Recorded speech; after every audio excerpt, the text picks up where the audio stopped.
channel Ngulik Horor.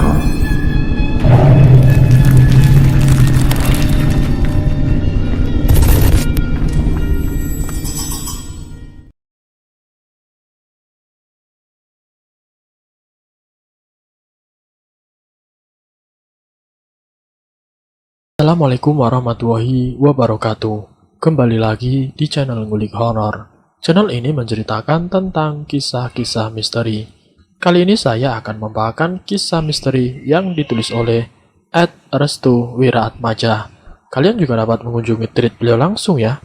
Nanti link saya akan sediakan di kolom deskripsinya.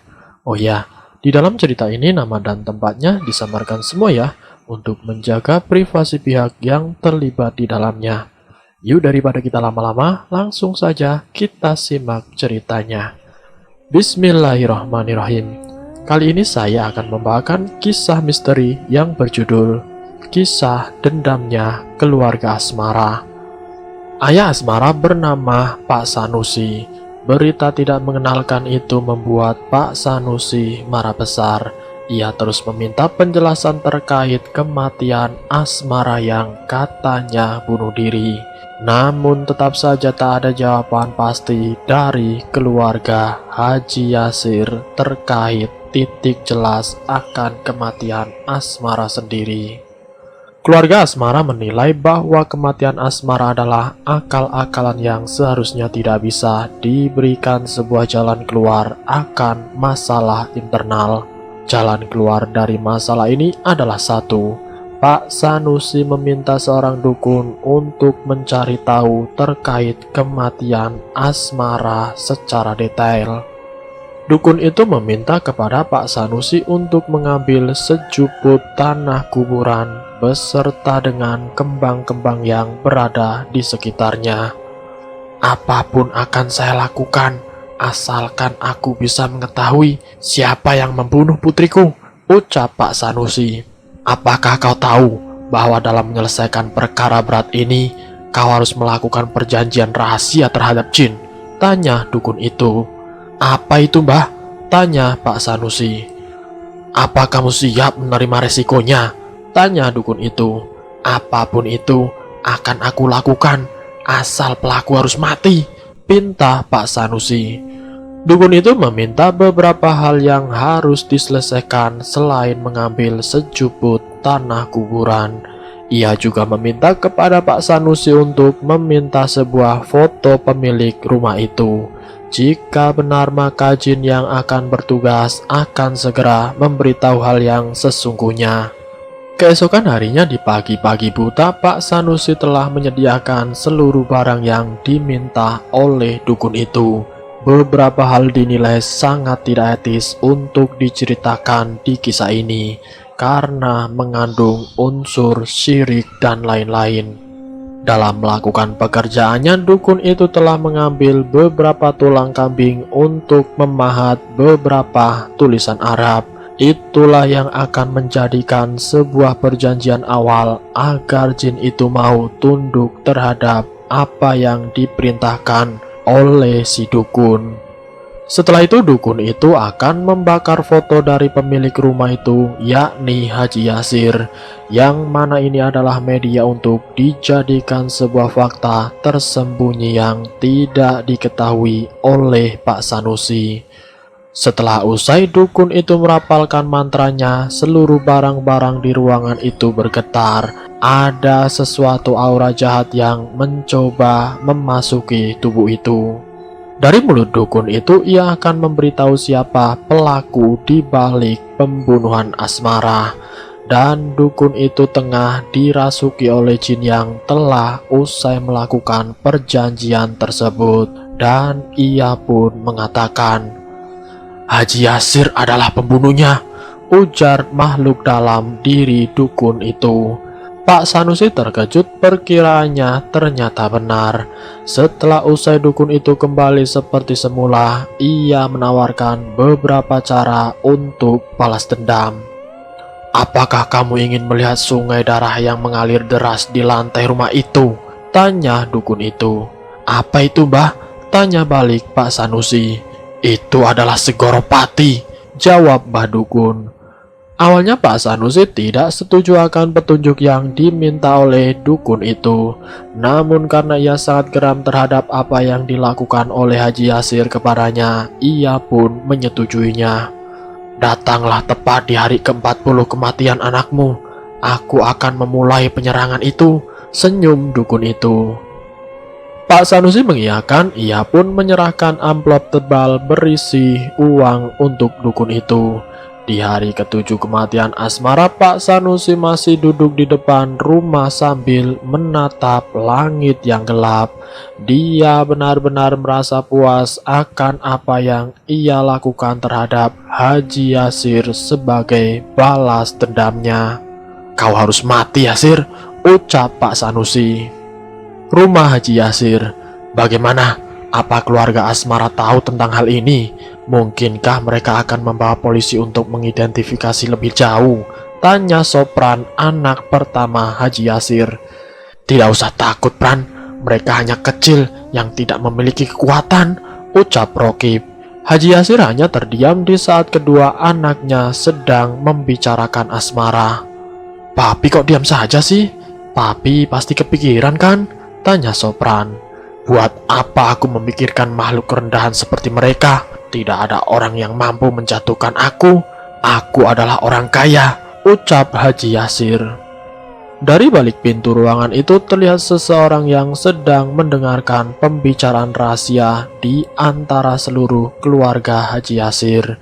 Dia adalah anak terakhir yang berbeda dari saudara-saudaranya, juga dari ayahnya sendiri. Ia bernama Ando. Ando merupakan ayah dari Ali yang telah diceritakan di kisah awal. Sekarang begini, kita harus urus semua masalah perusahaan. Jangan sampai para investor kabur melihat kejadian semacam ini, pinta Rokib. Benar, kita tidak boleh kehilangan investor, ucap Haji Yasir. Ando pun mendengar seluruh percakapan mereka. Rasanya ia sakit hati mendengar kelakuan buruk yang dilakukan oleh keluarganya sendiri. Saat Ando ingin membalikan badan, ia melihat Sobri telah berada di belakangnya. Sontak saja Ando terkejut, ia pun langsung menutup mulut Sobri. Jangan beritahu Papi dan yang lainnya kalau aku sedang mendengarkan pembicaraan ini, ucap Ando. Sobri pun hanya mengangguk pasrah. Ando pun kembali ke kamarnya. Ia kemudian merenung di dalam kamar sambil mengingat-ingat masa di mana Asmara masih hidup. Andaikan kau masih hidup, aku akan membawamu pergi dari tempat ini dan aku juga akan menikahimu. Air mata Ando menetes secara perlahan. Ia kemudian memandang sebuah foto seorang wanita cantik. Itu adalah Asmara. Di ruang tersembunyi tempat rahasia. Tuan, minumannya sudah siap, ucap Sobri sambil mengetuk pintu. Ya, masuk, perintah Haji Yasir. Sobri pun membawakan minumannya itu dan menghidangkannya kepada Haji Yasir, Sopran, dan juga Rokib. Setelah usai menghidangkan minuman, Sobri pun pamit undur diri, namun Sopran mencegahnya. Tunggu dulu, ada yang ingin aku tanyakan kepadamu, ucap Sopran. Baik tuan, ucap Sobri. Apakah mereka menuntut kematian Asmara? Tanya Sopran. Tidak tuan, mereka tidak menuntut, jawab Sobri. Apa kau yakin? Tanya Sopran. Iya tuan, saya yakin, jawab Sobri. Tiba-tiba Rokib menendang kepala Sobri dengan kencang hingga membuat Sobri terpental jauh. Ampun tuan, saya tidak berbohong, ucap Sobri sambil menundukkan kepalanya. Kopimu terlalu manis bodoh, teriak Rokib. Baik tuan, saya akan menggantinya lagi, ucap Sobri. Kurang ajar, kau tidak tahu cara melayani tuanmu dengan baik. Kau sama hinanya dengan Asmara, bajingan, teriak Rokib. Sudah Kib, jangan berlebihan, ucap Sopran. Sopran pun menyirami kepala Sobri dengan air kopi yang masih panas. Ampun tuan, panas, panas tuan, pinta Sobri. Hahaha, kau sama halnya dengan Asmara itu.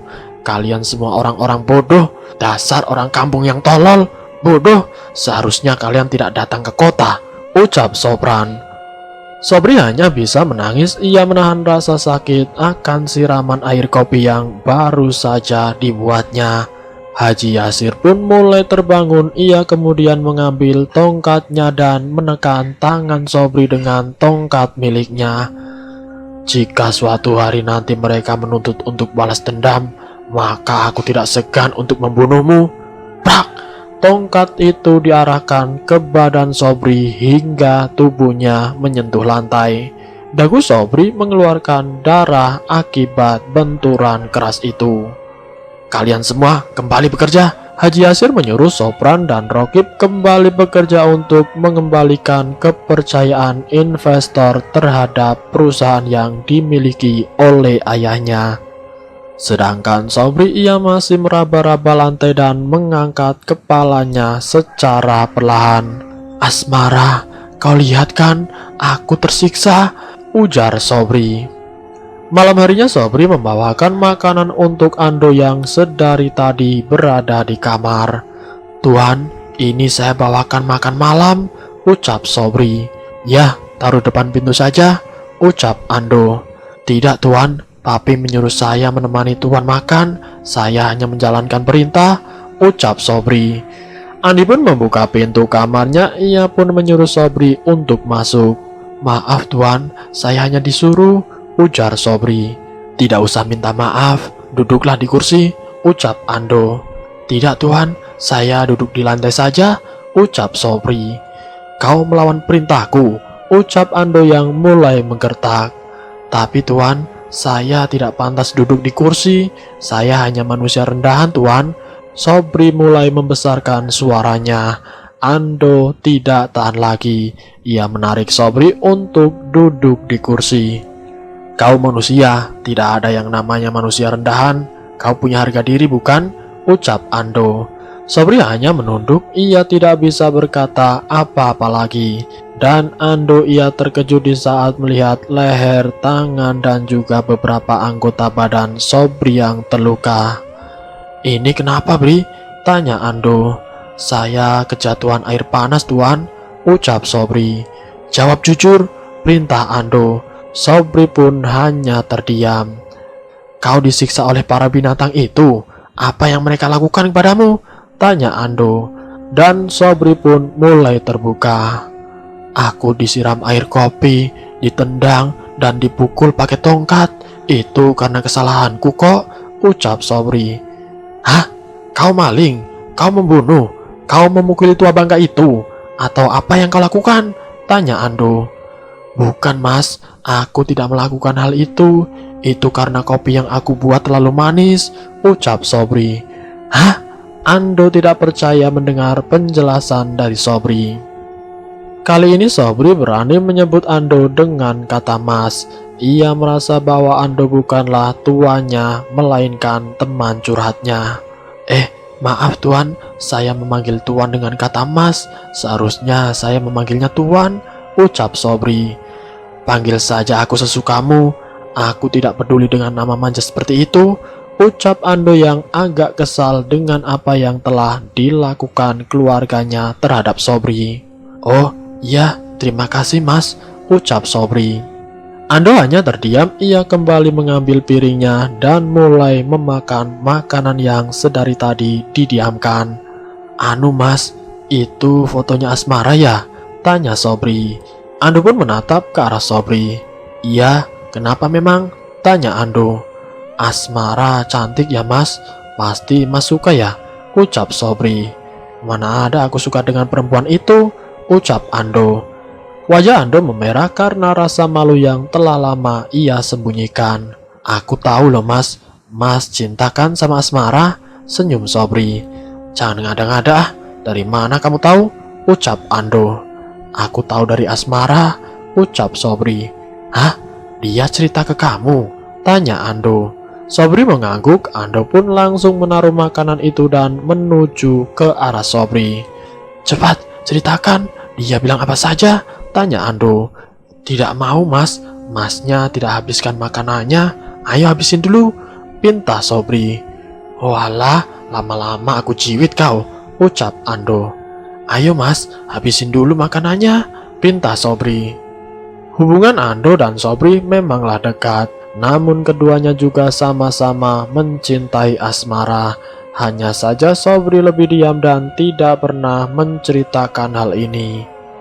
Di hari ke-15 saat dimana perusahaan milik Haji Yasir semakin membaik, Sopran dan Rokib melayani dengan segenap hati para investor yang berani menginvestasikan modalnya untuk perusahaan Haji Yasir.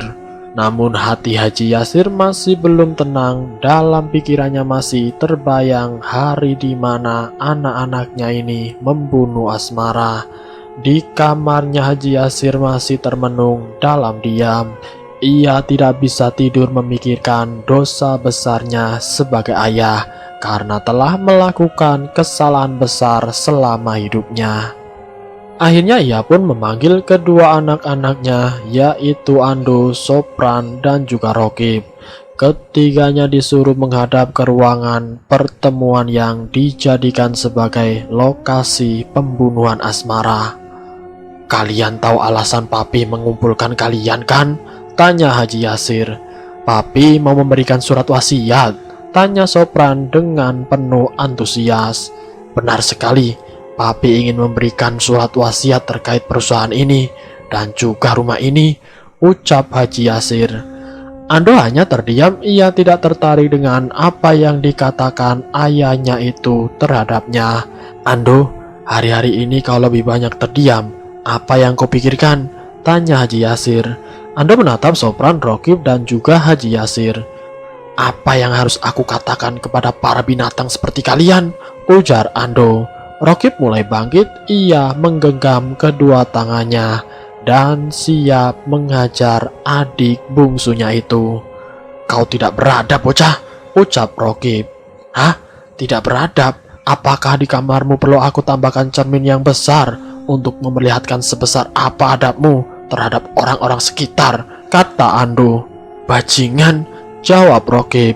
"Sabar Kib, sabar," ucap Sopran. Sopran pun menahan Rokib yang sudah naik darah itu. Ia kemudian mendekati Ando dan memegang pundaknya. "Katakan, apa yang kau pikirkan?" tanya Sopran. "Aku tahu kalian semua menyembunyikan sesuatu dariku kan?" tanya Ando. "Apa maksudmu?" tanya Sopran. "Kematian Asmara. Aku tahu kalian semua adalah dalang di balik kematian Asmara," ucap Ando. Tanpa disadari bahwa Sobri sedang menguping dari balik pintu ruangan pertemuan itu. "Kematian Asmara? Jadi selama ini," ucap Sobri. Haji Yasir terkejut mendengar hal itu. "Kalian semua takut kan? Ingat, seseorang yang telah mati dengan jiwa yang tidak tenang, maka dia akan datang untuk membalas dendam," ucap Ando. Ando pun mulai meninggalkan mereka bertiga. Sobri yang mengetahui bahwa Ando akan keluar dari ruangan tersebut, ia pun bersembunyi agar tidak diketahui oleh Ando. "Jadi, Mas Ando tahu betul tentang kematian Asmara. Mengapa dia tidak memberitahuku?" ucap Sobri.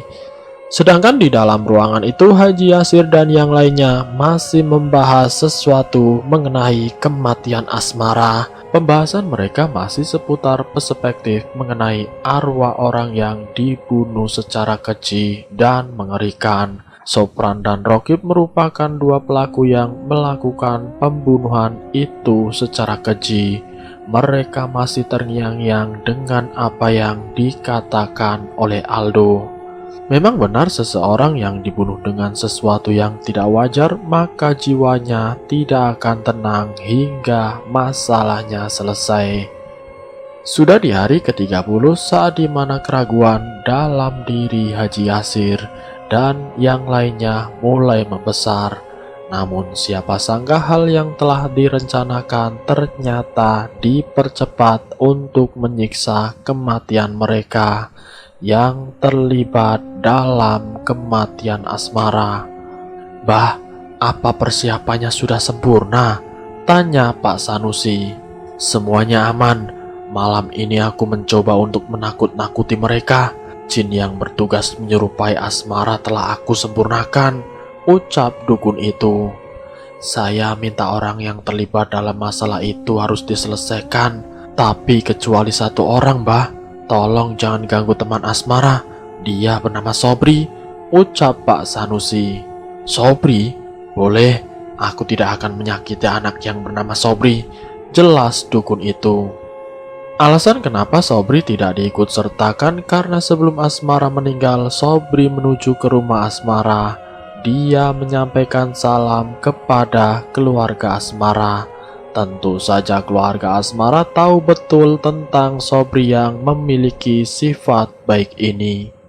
Pak Sanusi juga meminta kepada Sobri untuk menjaga Asmara selama dalam perantauan, karena mereka masih dalam satu desa yang tentunya sangat mengharapkan kebersamaan di antara keduanya.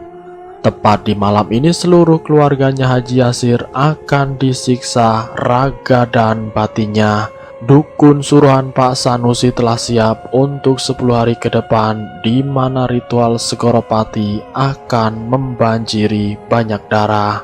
Seluruh lampu telah dinyalakan, malam itu terasa sunyi, hampir tidak ada lalu lalang orang yang ada di rumah Haji Yasir ini. Karena rumahnya luas, Haji Yasir juga memiliki banyak pembantu. Namun teruntuk orang yang biasa dipanggil hanyalah Sobri. Tumben malam ini kayak kuburan, ucap Rokib dalam hati. Ia kemudian menaiki lantai 2. Kamarnya kebetulan berdekatan dengan ruangan pertemuan rahasia itu. Asmara, Asmara, andai kamu tidak memilih Ando, aku akan menikahimu, ucap Rokib. Namun baru saja Rokib mengatakan itu, ia mendengar seorang wanita tertawa lirih dari belakang tubuhnya. Tawaan itu membuat Rokib terkejut. Ia pun perlahan membalikan badannya ke arah belakang. Secara perlahan nafas Rokib menjadi tidak normal. Jantungnya berdegup kencang, mulutnya membisu. Asmara? Sosok Asmara tengah tertawa. Wajahnya penuh darah. Asmara sedang menertawakan ucapan Rokib yang sangat mustahil itu. Kau sudah mati, teriak Rokib. Rokib pun mencoba untuk kabur, namun pintu tiba-tiba tertutup dan terkunci dari luar. Rokib pun mencoba untuk membuka pintu itu. Namun tetap saja usahanya hanyalah sia-sia. Dan lampu seluruh rumah mendadak padam. Jangan ganggu aku, pergi. Sosok Asmara mendekati secara perlahan Rokib yang sedang ketakutan di pojok ruangan. Jangan kesini, pergi. Wajah Asmara berubah menjadi lebih mengerikan. Kedua matanya berjatuhan dan menggelinding ke arah Rokib. Bukan hanya itu, pipinya mendadak meleleh seperti lilin yang terbakar. Tidak, jangan mendekat, teriak Rokib. Dari luaran kamar ada seseorang yang mengetuk pintu secara keras. Dok, dok, dok. Sobri, tolong aku Sobri, teriak Rokib. Rokib segera menggerak-gerakan gagang pintu. Ia berharap bahwa orang di luar sana bisa membantunya untuk keluar. Dan keajaiban pun terjadi. Pintu langsung terbuka di saat sosok Asmara hendak menyentuh tubuh Rokib. Selamat, aku selamat, ucap Rokib. Namun ia bingung siapa yang mengetuk pintu dari luar. Dari dekat ruangan rahasia itu, Rokib melihat seseorang sedang menggedor-gedor pintu dengan menggunakan kepala. Papi, tanya Rokib. Rokib mengenali orang itu. Papi lagi ngapain? Tanya Rokib. Lelaki tua itu membalikan badan dan memperlihatkan keningnya sudah penuh dengan darah. Tolong papi Rokib. Haji Yasir langsung terjatuh. Bersamaan dengan itu seluruh lampu rumah menyala dengan seketika. Papi, ada yang aneh dengan rumah. Aku yakin ini ada hubungannya dengan Asmara, ucap Sopran. Memang benar, Asmara datang kembali, ucap Rokib. Apa maksudmu? Tanya Sopran. Dia datang kembali untuk membalas dendam, jelas Rokib. Saat dimana Haji Yasir berada di rumah sakit, tidak ada satupun anak-anaknya yang mau menemaninya di sana. Alasan yang paling ringan dan simpel adalah karena pekerjaan di rumah belum usai. Para investor juga tetap alot untuk selalu meminta mengembangkan saham yang mereka tanam. Ando si bungsu, ia tidak memperdulikan apa yang telah terjadi terhadap ayahnya. Menurutnya itu adalah sebagian dari karma yang ayahnya lakukan terhadap Asmara. Di rumah sendirian, Sobri seperti orang yang linglung. Ia harus mencari tahu apa penyebab dari pembunuhan Asmara yang dilakukan oleh keluarga Haji Yasir. Saat waktu yang tepat, Sobri bertemu dengan Ando yang sedang berada di ruangan rahasia itu. Ando sedang menatap sebuah guci besar di hadapannya. "Mas, belum tidur?" tanya Sobri. "Belum, aku tahu kamu akan datang ke sini," ucap Ando. "Loh, kenapa emangnya Mas?" tanya Sobri. "Ini adalah waktu yang tepat untukmu dan juga untuk keluarga kami. Kamu mungkin sudah mengira topik apa yang akan kita bahas," jelas Ando. Sobri duduk di sebelah Ando. Ia sendiri masih memikirkan seorang wanita yang masih berada dalam hati dan pikirannya. Entah mengapa walau jasadnya sudah dikebumikan, namun jiwanya masih berada dalam kalbu dan pikirannya. "Asmara meninggal tepat dirimu pulang kampung. Itu adalah sebagian dari rencana papi untuk menyingkirkan dari sini," jelas Ando. "Loh, jadi Asmara dibunuh agar Mas sendiri bisa pergi dari sini, atau bagaimana?" tanya Sobri penasaran. Mata Ando berkaca-kaca. Ia tidak bisa menahan sedihnya terhadap hari kematian Asmara. "Tidak, rumor yang menyebar di keluarga ini itu salah. Asmara dibunuh karena aku ketahuan mencintainya, dan rumor mengenai kisah percintaan terlarang antara kau dengan dia itu tidaklah benar," ujar Ando. Maksud Ando adalah Haji Yasir sengaja membunuh Asmara karena ia malu memiliki seseorang mantu dari pembantu. Namun rumor yang beredar di keluarga adalah pembunuh Asmara adalah karena kisah percintaan Sobri dan juga Asmara. Padahal tidak hanya Aldo yang mencintai Asmara, Rokib juga mencintai Asmara, namun karena gengsi yang meninggi, Rokib lebih memilih menjaga kehormatannya sebagai anak konglomerat dari Haji Yasir. Dan setiap rumor terus berganti dari hari ke hari. Hal itu dilakukan agar keluarga besar percaya bahwa kematian Asmara karena sebuah tragedi, bukan sebuah perencanaan. Dan aku tahu kalau yang mencintai Asmara bukanlah hanya aku seorang. Jujurlah Bri, kamu juga mencintai Asmara kan? Tanya Ando. Sobri tiba-tiba gugup. Dia menjadi salah tingkah dihadapi pertanyaan sensitif seperti itu. Enggak Mas, aku tidak mencintainya kok," jawab Sobri. "Kamu tidak mencintainya, tapi sayang kan? Aku tahu kamu sengaja menyutupiku di kamar agar kamu bisa melupakannya kan? Sadarlah Bri, cinta dan kasih sayang tidak akan pernah terhapus walau kamu memaksakannya untuk pura-pura menjadi pelupa," ucap Ando. Sobri tertampar akan kata-kata itu. Dia pun menepuk pundak Ando.